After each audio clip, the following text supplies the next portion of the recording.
Welcome on in, everyone. It's Malliem back with another weekly horror story. If you've got a story you'd like to share, feel free to post it to my subreddit linked below. Today's story is called No Future, and it's not a scam, not a lie, not a hoax. But do you really want to know what it is? Some questions are meant to stay unanswered, but you're welcome to try. If you enjoy the show, consider subscribing. Thanks. Sometimes life takes a left turn.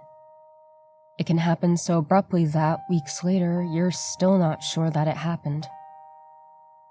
My life took a turn like that last autumn.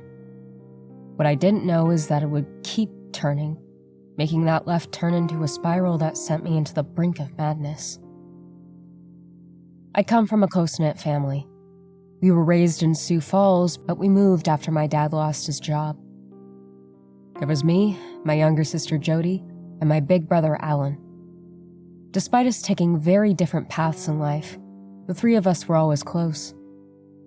Long after my parents retired and moved to the West Coast, we stayed behind.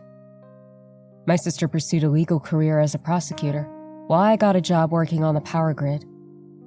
Alan got a managing job at a bottling plant. For years, we lived close to one another, having dinner once a week and celebrating the big holidays at my sister's place. It was the kind of relationship where I might have had a rough day at work and would know exactly who to call about it.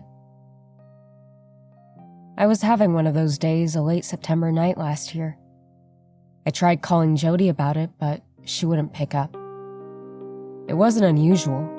She would always forget her cell phone in her car. I decided to pick up some takeout and drop by her place. When I got there, her door was locked. I looked in one of the windows and could see the lights were on. There was no car in the driveway, so I was a bit confused. Using my backup key, I opened the front door, only to see my brother, Alan, in the hallway, holding a bloody knife. He turned to me, with tears coming down his face. "Call the police," he cried. "Please, call the police." Once the police got there, life took that left turn at a brisk angle. Alan was taken into custody. My parents flew in overnight. I saw the police strip Jody's home apart and place the pieces into evidence bags as investigators cataloged our lives. The working theory was that Alan was involved with some bad people who'd asked him to influence his prosecutor's sister to drop a case. Most of it was circumstantial. I had to juggle daily updates and demands from a dozen directions. I was going to have to testify, there was no doubt about it. I would have to tell them exactly what I saw and what happened that night. I didn't know what to think. Alan swore his innocence, but I'd seen something in his eyes. A tiny spark of darkness, just behind the tears. Maybe him being a murderer wasn't the whole truth, but I don't think it was a complete lie. As you can imagine, I was in a dark place. I was reeling from losing my sister, but I had to come to terms with the fact that I was about to lose a brother as well. And somewhere in all of that, I had to make sure I didn't lose myself along the way.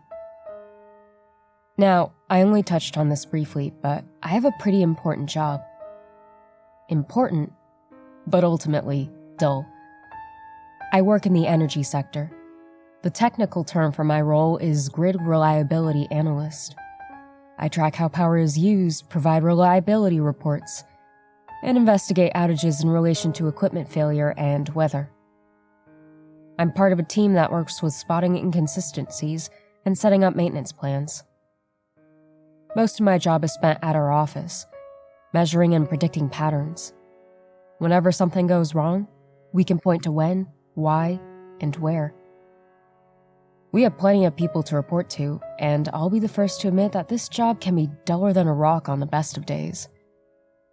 But that's the thing with maintenance. You want it to be dull.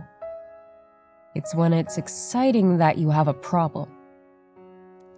After taking some time off, I got back to work. Couldn't stand the quiet of staying home. My boss decided to cut down on my hours until after the trial, which was still a couple of weeks away. I had to beg him to get anything to do at all. He decided to give me something that had been on his desk for a while, but that he hadn't had the chance to prioritize. Something he wouldn't mind me messing up. So there was this thing we'd had for internal review for a while. There's this particular area of the state where residents had reported minor brownouts. Not complete power outages, but instances where voltages would suddenly dip. Not enough for the streetlights to go dark, but enough to reset the timer on your microwave. An inconvenience, at most. These brownouts followed a sort of pattern, but they weren't mechanical. We couldn't identify any equipment failure, and the time would differ by a matter of hours. Sometimes days. It'd been going on for a little over 2 months, but no one was taking it seriously. It was happening in an area where a little less than 200 people lived, so it wasn't exactly at the top of the list. This was the job handed to me as a sort of busy work. I got it with a do what you can kind of attitude. I think my boss, along with my coworkers, sort of figured this was a temporary thing that would fix itself over time. And, I mean, I could see why they thought so. But they were wrong. The problem affected several substations. It wasn't mechanical in nature, and it wasn't the result of hardware failure. That was the first thing we checked. Instead, it seemed to follow an irregular pattern. By measuring the times when the brownouts struck our substations, I managed to triangulate a rough area of origin, a space just outside the town of Hilltop. Figured we might be looking at someone leeching off the grid, but they'd have to be pretty advanced to do it at this level. It was nice to get out of the office and do some legwork for once. I lived out of my car for a couple of days, going from substation to substation, talking to maintenance workers. I rarely get to flex the kind of authority we have, so it was kind of empowering to show off my case binder and be the I'm the one asking the questions here kind of guy. More often than not, we're punching bags having to answer questions about why there are power outages during storms. Yes, I've written reports on it. By golly, if only there was a way to predict the relationship between tall trees, harsh storms, and power lines. But this case was a bit different. I didn't get that far, so I decided to do a little digging outside my usual boundaries. I drove out to that area to see for myself what exactly we were dealing with. I drove around for a bit, stopping to ask some of the locals about the brownouts. A lot of them had noticed it. One of them had even called us about it a couple months prior. It always happened on the weekend, and it usually only lasted for a few minutes. But that's as far as I got. Dead end. There were no strange shacks set up on the fields, no illegal cables being run from the power lines. Nothing like that. I was about to give up when I stopped at the local gas station for a refill. Now, here's a trick I've learned. If you want to know what's happening in a small town, ask the guy at the convenience store or the gas station. They see when people pull up at strange hours of the day, or whoever's buying the weird pack of condoms when their spouse is out of town. On a hunch, I asked if they'd noticed anything unusual around the time of the brownouts. The guy behind the counter, a 17-year-old with black hair covering his triple lip piercing, shrugged it off. People rarely stop on the weekends, he said. Except for, one guy. He always gets a Hershey bar. Curious. I asked about this weird guy who kept stopping by. I made some notes and cross-referenced the dates with the brownouts. The guy working the counter could personally attest to this person having stopped by at least 6 times, and every time correlated with a brownout. Might have been a coincidence, but it was something. And there was one more thing. He drove a van. It was around this time that I got the trial date. Got an email about it while I was writing my notes for the report. It was short notice, a couple of weeks. It felt like a gut punch, turning my blood into ice. Like reality came knocking on the door, reminding me that I wasn't a cool secret agent. I was a sad middle child whose family was bursting at the seams. But I had a job to do. And yes, it wasn't a big deal. I was way overplaying my hand. But I had to keep myself busy, or I'd spend the next 2 weeks staring at my shower wall, trying not to dry heave. This was my way of dealing with things, and I'd be damned if I just let it go because of an email. I could, but I wouldn't. Instead, I waited until the following weekend. The patterns were lining up, and I figured I'd see for myself.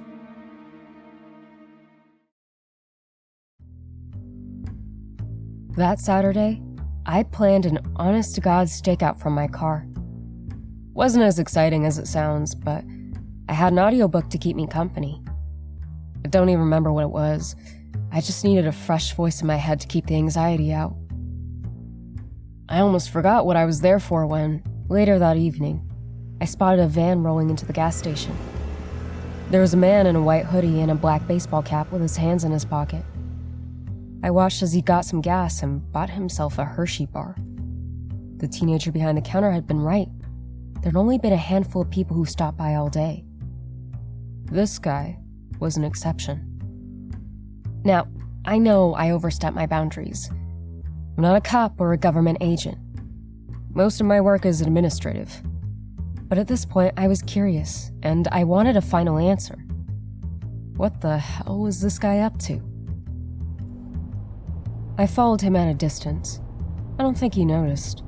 He took a left turn out past a dirt road leading into a space between two farmlands. I kept going forward until he was out of sight, then turned the car around. I parked down the road, called up some of the folks at the office, and waited. If my calculations were correct, we'd be looking at a brownout shortly. After about 20 minutes, something happened. I was expecting maybe some flickering lights. What I wasn't expecting was interference with battery-powered devices. My phone got disconnected, along with my car stereo. My battery stalled, but only for a minute or so. Once everything came back online, my colleagues confirmed it. Readings had dropped sharply in that area. Suspicions confirmed. I got out of the car and walked down the dirt road, keeping my phone close. I needed answers. The guy had parked in a small space between two farms. There was a small dip in the road, causing rainwater from the previous night to pool a little, making the solid dirt into a muddy, manure-smelling slugfest. He must have been an idiot driving down this road. There was no way he wouldn't get stuck.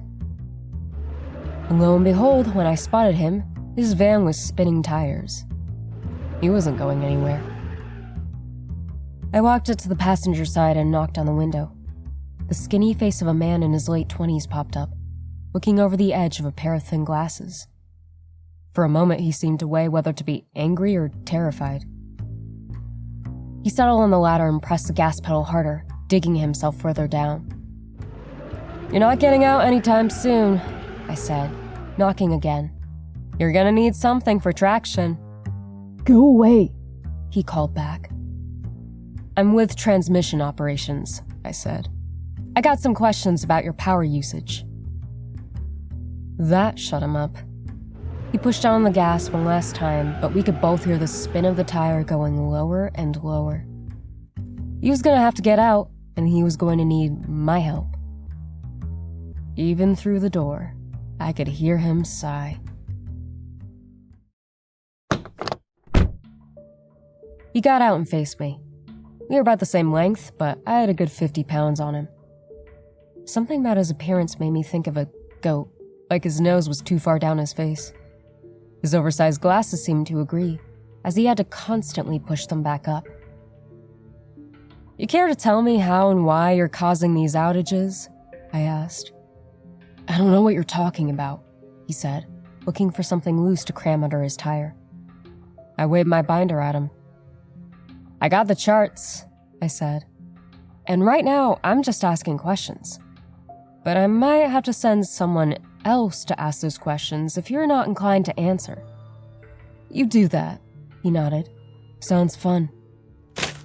He broke off a plank from a fence and stuck it under his back tire. That ought to be enough to give him a boost. I shrugged him off and stepped back to take a picture of his license plate. That made him snap to attention. "You can't do that." "It's a free country." Yeah, but my car sure as shit ain't. He stepped back out and walked up to me, facing me head on. He was all bark, no bite. I could tell from a mile away. "If you want to give me a ticket, give me a ticket," he said. "I ain't got time for this." "I'm sure the sheriff will be glad to help you with that." "You got nothing." "I got evidence of you messing with the power grid," I said, tapping my binder. "That carries a lot of charges and a couple hefty fines." "That's not my fault," he groaned. "I ain't doing that." I rolled my eyes and stepped back. I'd had enough of our back and forth. "You can argue that in court." All of a sudden, his face dropped. Every hint of a smile died, and a panic welled up. I could see it even in the dim moonlight. He stammered a little and followed me a couple of steps. "Now, hold on," he said. "I'm sure we can work something out." "I don't do bribes." "What about proof? You do proof?" I stopped and turned. He held his arms out in a shrug. "It ain't my fault. If I show you, you can't do anything, right?" Not quite what I expected, but it was a start. I wasn't about to get inside a stranger's van, so I stayed at a safe distance. When he opened those doors, it was like looking into another world. There was a computer set up with a 90s-style satellite dish roughly bolted to the floor. I could see a couple of cameras, some snacks, and about a dozen cables running to a handful of machines running right behind the driver's seat. And in bold neon letters, just above his computer, were the words, "No future." To his credit, at least it was clean. "I'm doing a calibration," he said. "That's evidence." "Evidence of what?" "Evidence that I'm not the one doing this. Just look, all right?" He got the Hershey bar from his pocket, moved up to his computer, and entered a 6-digit password. A blinking command prompt showed up. He put on a cheap, sun-faded headset and adjusted his microphone. Then he spoke out loud. "Query," he said, his cadence slow and clear. "Am I going to eat this Hershey bar?" I heard a bleep from my phone as the battery complained. The screen flickered. Seconds later, 3 symbols appeared on the screen. "That means yes to a probability of 97, he continued. He opened his Hershey bar and took a big bite of it, nodding at me. "But you caused the outage," I said. "My phone buzzed again." "No, I asked a question," he argued. "The system I connected to, now that's the culprit." "And what system is that?" "You tell me. I didn't make it." "Who the hell did? What is this?" He finished his Hershey bar and wiped his hands on his jeans. He rolled the question on his tongue for a bit before giving me a shrug. "Honestly, I'm about as lost as you are." He introduced himself as Kibble. He described himself as a digital finance enthusiast, running a service called No Future. Apparently, he sold financial advice online under the guise of being able to predict the stock and crypto market. "Sure," he said as he wandered around the back of the van. "I can take my own advice and earn boku bucks in a couple of months, but it's way faster to just get paid for sharing advice. All the cash, none of the risk." "You sure that's legal?" "Technically, it's not financial advice," he corrected himself. "I'm a soothsayer. I sell predictions like a psychic." "You're a crypto psychic?" "Shit, that's a much cooler title." He tapped the sign, letting the neon flicker a little. "I'm not lying about this part, though. I know future. It works. I don't know how, but it does." "How can you not know how it works?" "Because it's some satellite shit, right? I got the login info from an estate sale. 70s tech wizard type stuff." "And that's what's causing the outage?" "Satellites?" "Told you it ain't me."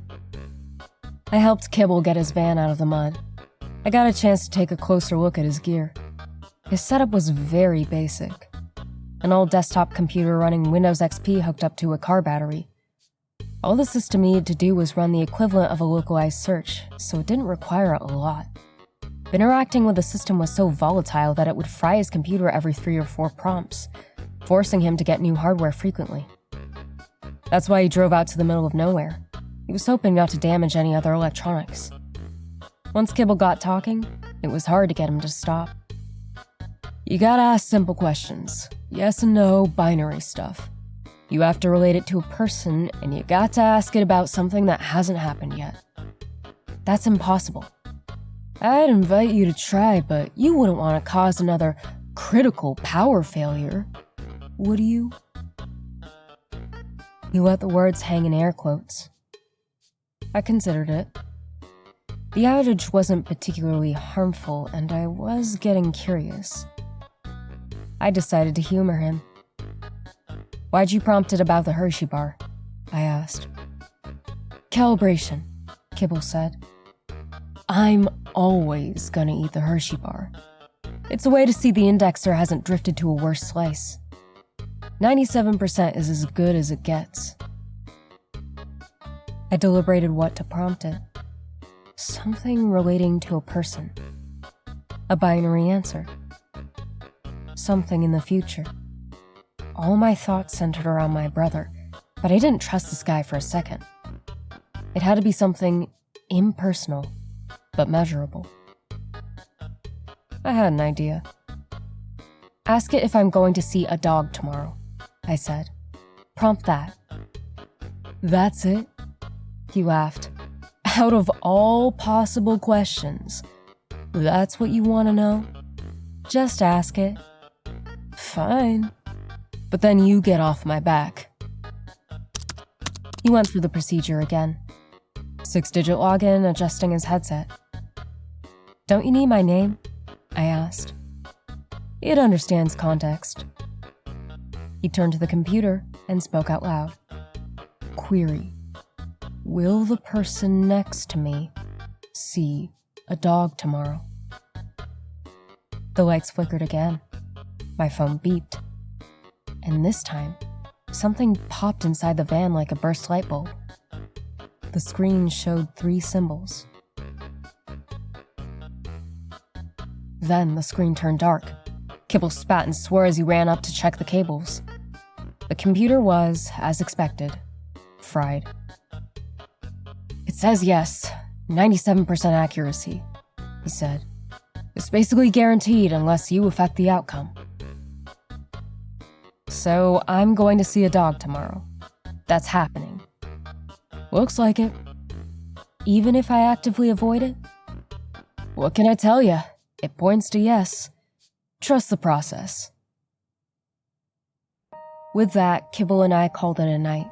He drove off and I was left standing there with an expression on my face that can only be described as puzzled. I felt like I'd gotten scammed. I checked the area for loose cables or something, but I couldn't find anything that pointed to him actively leeching off the power in the area. Maybe the system he was interacting with really was the cause, but there was no way to know. Coming home that night, I lay awake wondering what I would have asked if I had another chance. It all came back to questions about Alan. Was he going to get convicted? Would he face the death penalty? Was he even guilty to begin with? I couldn't stop running the questions back and forth, picturing the stupid neon sign above Kibble's workstation. No future. The next day, I stayed inside. I had decided I was going to try not to see a dog.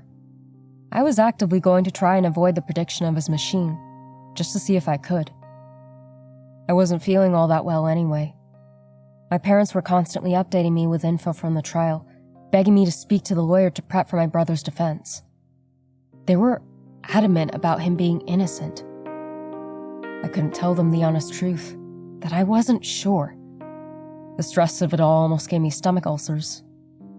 I spent most of the day indoors, watching old TV shows and clearing out my cupboard. I had some beef noodles and fell asleep on the couch, putting my phone on mute. It wasn't until later in the evening when I heard a car horn that I got up. Turns out when you don't answer your parents, they come knocking. I won't bore you with the details of our conversation. They were there to discuss the trial and to scold me for turning off my phone. But what was peculiar about that encounter was something they brought along. It turns out they were dog-sitting for a friend. What are the odds? 97%, I suppose. I was going to have to talk to Kibble again. He agreed to meet me at a Waffle House later that week. I offered to buy him dinner, and he warned me he wasn't holding back. He was getting all the bells and whistles, and an extra portion for later. Strange behavior for someone who considered themselves a financial genie. Kibble was wearing the same kind of hoodie, but not the same one. Looked a bit newer. Probably had a bunch of them. Kibble seemed to know the guy working at the counter as they stopped to chit-chat for a solid 5 minutes before he sat down at my table. Once he did, he seemed a little more relaxed than last we spoke. "Don't tell me," he said. "You saw a dog." I did. You were trying not to, but you did. That's right. He slapped his hands together and grinned. Pointing at me, he nodded. Told you it works. No future, my man. No future. I have a couple questions to ask your computer, I said. It's personal and very important. What do I get out of it? First, I'm not turning you in. Second, I help you find an isolated spot where you don't reset any DVD players. People still got DVD players? The DVD, microwave, Blu-ray, or VCR isn't the point. The point is that you can't go messing with people's electronics. I can help you find a spot. Go on. It was a fair deal. This would stop the brownouts, and it would allow him to work unimpeded. I just had to find a blind spot. Wasn't that difficult, but it would probably be way out in the weeds. But first, I had to get some answers. Kibble told me a little bit about himself in between his massive waffle servings. He was a computer science major who had to drop out to care for his dad. Once his dad passed, he inherited a bunch of debt. Most of the estate had to go up for auction. The only thing he managed to save was a couple of old boxes of work stuff. He used to work with a guy who was into computers back in the late 70s, Kibble explained. That guy worked with a group at Stanford. They had access to some strange shit, and some of it was boxed away with Dad's things. For the first time, Kibble looked a bit uncomfortable. He lowered his voice. I know enough to work with it, but I'm telling you, this shit is weird. I tried running some diagnostics, and it's like you can't even tell what it is. Some kind of hard drive, but it's bigger than anything I've seen. And it contains magic future data? No, man. It contains noise. It's like radiation. Random shit. Then how do you use it? Honestly, I barely do anything. I got an algorithm that takes as big a chunk as it is allowed to and checks for patterns. It just works. That's it? He munched down on another waffle, shrugging my question off. That's it. I have to calibrate it every now and then, and it just works. A vast majority of Kibble's predictions had come true, but they hadn't hit it big yet.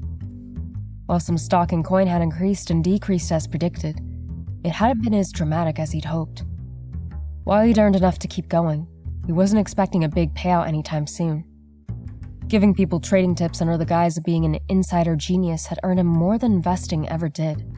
He was closing in on enough cash to buy his dad's house.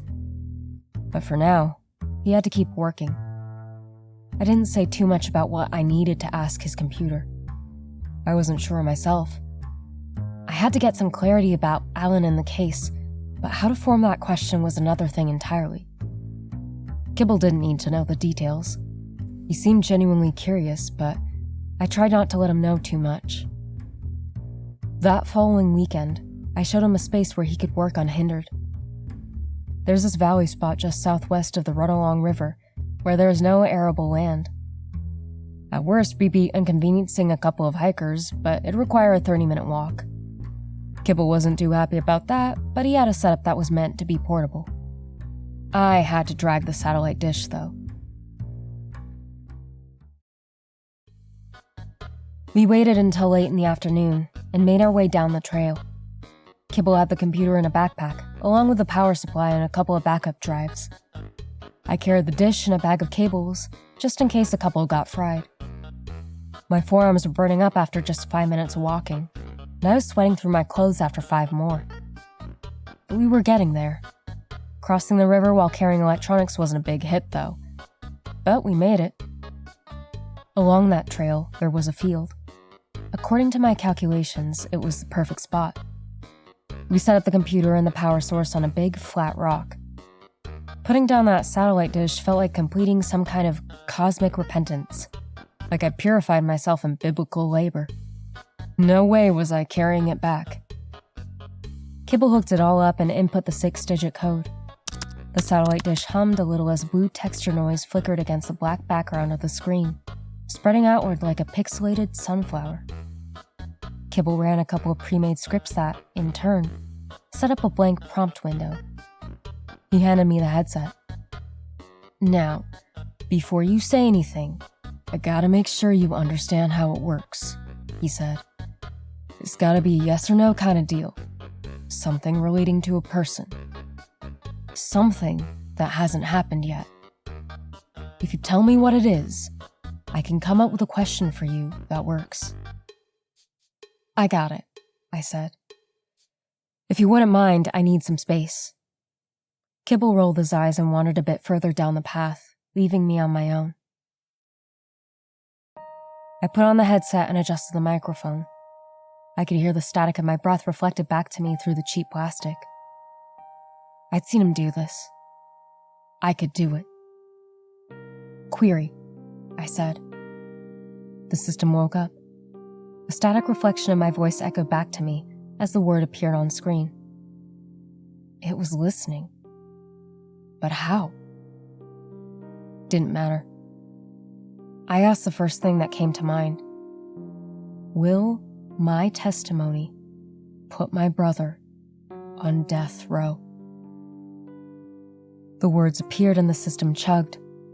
I waited for the 3 symbols to appear, but nothing happened. I waited for a couple of seconds, then I took the headphones off. "Kibble!" I called out. "It's not working!" I could hear the computer chugging along, but it wasn't doing anything. Kibble came jogging back, calling out to me. "What'd you ask?" I asked about a verdict, a court case. "What about a court case?" "Like if my testimony will change the outcome." Kibble came up to me, scratching his head. "So you asked if your involvement would change the outcome of the verdict," he mumbled. "Hold on. That's a self-referential event." "So? You did that too, with the Hershey bar." "Yeah, but my outcome doesn't change when I know it. I'll eat the damn thing anyway. Same with the dog, you were gonna see it no matter what. But for this... Hold on." He scratched his head, looking at the screen. The computer was still humming. The lights were blinking, but nothing was being shown. "It's a loop," he said. "It's stuck in a loop. Giving you an answer would change the outcome, forcing it to recheck the calibration. It's gonna throw an error." Then, like clockwork, it did. The background changed to a sharp blue. Then a black square, as if trying to show every symbol at once. Then a barrage of text, code, line after line after line, all ending with 100%. Dozens, hundreds. Kibble turned pale. "That's impossible. It's all outcomes. All of them." "What?" Kibble hurried up to the computer and pulled the plug. That didn't stop the symbols from running down the screen. line by line by line. Nothing ever gets 100%, Kibble muttered. It can't. It's impossible. I blinked. Something was wrong. I thought back on that night. The keys in the door, the click of the lock. But this time when I opened it, it wasn't Alan standing there. I was. I'm holding the knife. I looked down at Jody. Behind me, the front door opened. I turned around to see Alan. "Call the police!" I cried. "Please, call the police!" Looking back down, it's not Jody on the floor. It's my mother. I blink and it's my father. Then it's me. I'm lying in a pool of blood looking up at my sister standing over me with a knife. Then at my brother. The knife changes. I do too. Brother, mother, father, me. Kitchen knife, bread knife, steak knife. A cut across my throat. A cut across theirs. In one breath, we're wrestling over the living room couch. In the next, she's standing in the street, screaming for help, trying to hold her insides in place. I'm stabbed in the gut, crying out for help. I'm standing at the door, calling the police. I'm holding the knife, not knowing what to say. Call the police. Please, call the police. Sometimes there's another person there. Sometimes it's someone I know. Sometimes there isn't. Sometimes they flee out the back just before the front door opens. Sometimes it's my knife. Sometimes it's theirs. But there is always a knife. I'm standing over her, plunging the knife into her stomach. That time I was angry. Another time I'm sad. Sometimes, as I die, I forgive him or her. Sometimes I don't. But I'm always scared.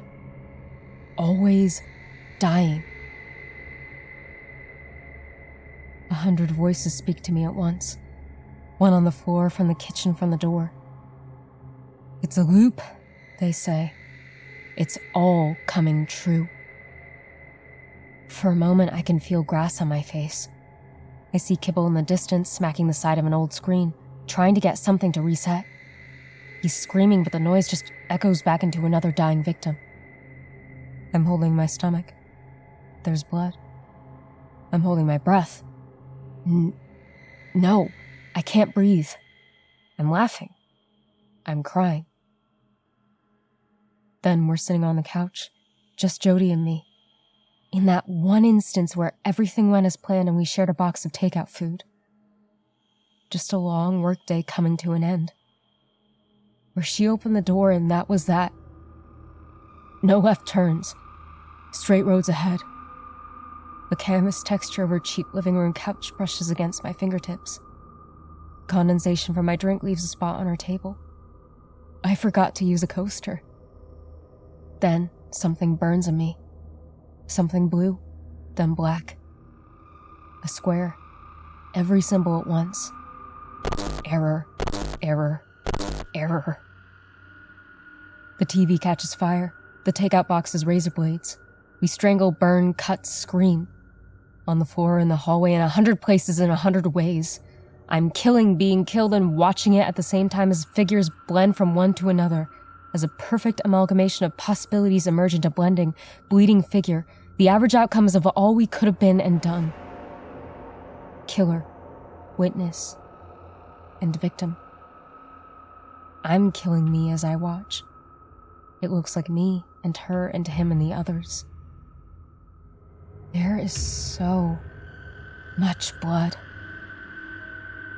Please, call the police. Something slaps me. It takes a couple of seconds for my eyes to uncross. There are so many faces, but they end up looking like Kibble. He is sweating like a pig standing above me. I'm in the grass. He's shaking and eating a Hershey bar. The world slowly grows solid. Apparently all it took for the system to reset was a recalibration. A Hershey bar. Kibble sat down next to me, wiping his forehead. "Holy shit," he wheezed.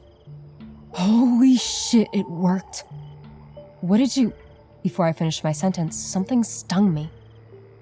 I touched my stomach with my hand and drew back a little blood. I had a cut on my stomach. Nothing big. "You didn't ask it right," Kibble said. "I told you, you have to do it right." "I gotta know," I whispered. "I gotta know who did it." It took some convincing, but I made Kibble ask a final query. This one didn't turn out all that bad. "If I testify against my brother, will my sister's killer face justice?" I got a straight answer. 94%. It's almost a certainty, but can you accept those odds when it comes to murder? I'm not sharing what it said. That's for me and my brother to know. Just know that it was certain. Kinda. My father had a seizure on that night and almost ran himself and Mom off the road. My brother got taken to the infirmary after some kind of psychotic break. And when I had my moment in court, I lied to the jury. I said I saw some things that I didn't. In the end, that's what got him convicted. I had to do it. The scar on my stomach healed, but it still hurts when I think about it. Not a physical pain. Not an imagined one, either. Not a pain at all, really. It's more like the memory of something. Sometimes I can look down and imagine a knife plunging into my gut. Sometimes I'm the one holding that knife. It's like there's a part of me that's still processing the result. Looping. As far as I know, Kibble is still working on No Future. I think he got the house by now. He's not answering my calls, and I think that's for the best.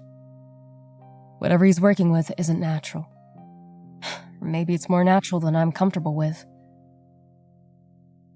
I think I've heard somewhere that perceiving something can change the outcome. Maybe there's something to that. Not only when looking at the future, but at things that were. I've done what I had to do and said what I needed to say. I know for sure what really happened.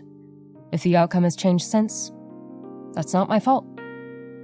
I'm not a killer. Not a victim. And 94% is not a certainty. I don't care if the ache never goes away. I know my future.